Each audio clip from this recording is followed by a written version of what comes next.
Hey YouTube, Peterbilt Knife Guy. Hey, so today is a great day. I am finally going to retire my little Benchmade, what is it, 945 Osborne, the mini Osborne, and S30V, because I have found a new EDC. And I don't know why I'm so late to this game, but damn am I late, and damn was I missing out. This guy right here, the Ontario RAT1. Come on, stupid light, and AUS8. This, I've had it for what, a day now, and I've carried it all day, and I've used it a bunch so far. This thing's badass. Why have I been so late to this game? I don't know. $35. AUS8, not the greatest, but it's decent. They do offer it in D2, and they are now offering it in S35VN, I believe. Hasn't come out yet. You have to pre-order it, but I can tell you what, after handling this one, I am getting the S35 one. Probably still carry this one though. AUS8's not the greatest for maintaining an edge, but man, it's tough. So yeah, a little size difference there, but man, this thing is just badass. I don't know why I never owned it. It is made in Taiwan, but you know what? I have a lot of knives that are made in Taiwan, and they've never done me wrong. China, you can keep your China crap for the most part. The only exception so far is the, what's that knife I just got a while ago? The Rosecraft blades, Appalachian Jack. That is a very nice knife out of China with D2 steel. But yeah, there's a guy on YouTube who did the edge retention test between this and the AUS8 one and the D2, and the D2 held its edge twice as long as this.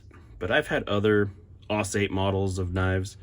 Mainly, I think they were cold steel knives, and I don't know, but this one, from what I've done with it so far, is actually maintaining its edge quite well.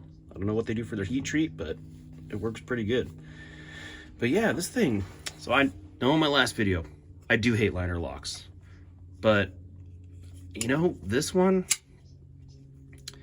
it has the jimping there. It's easy. It's got a perfect place for my fat little thumb to go in there.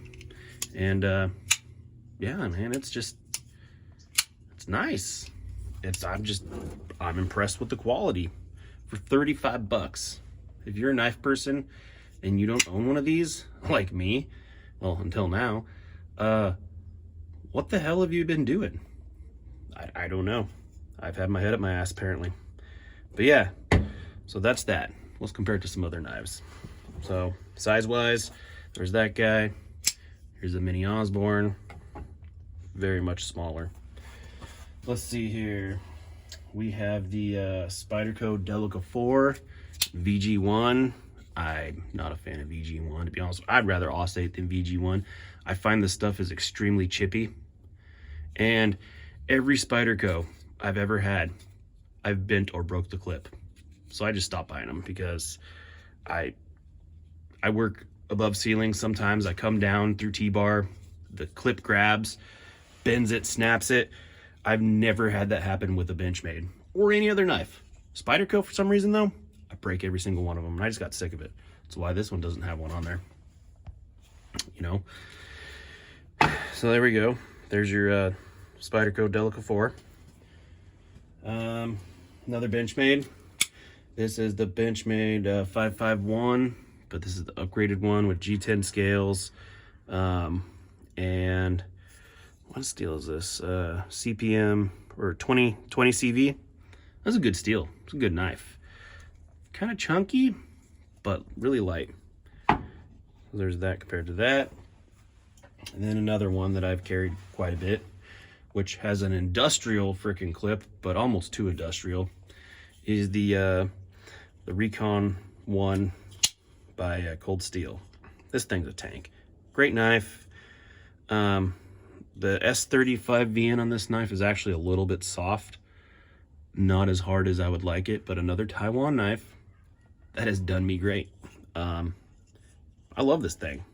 Very chunky though, even compared to this knife. I mean, it's a chunker. Not thickness wise, it's a big damn knife. But these have all been in my EDC rotation, except for this guy is now my new EDC.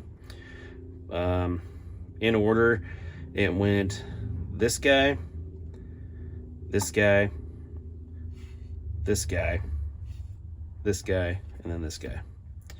But yeah, you notice none of these other ones are liner locks, because I'm typically not a fan of liner locks or frame locks. I'm not a fan of frame locks, honestly. But if I got to choose, I'm sure this is probably stronger than the liner lock, just because of the thickness of the metal in there. But I prefer the liner lock over the frame lock if I had to choose.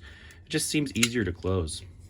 It seems a little less stiff than this guy. But this one was done poorly. It was a crap knife. Should never bought it. I like the looks of it. So yeah.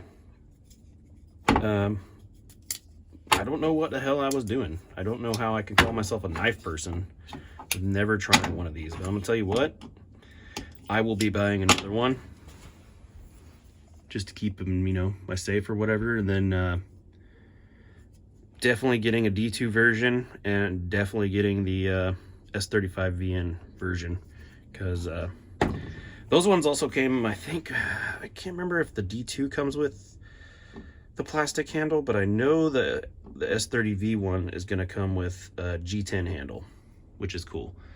But yeah, what's wrong with me? How come I've never had this?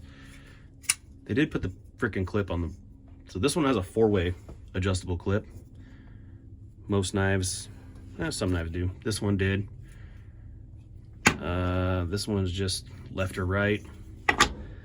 Benchmade is also just left or right.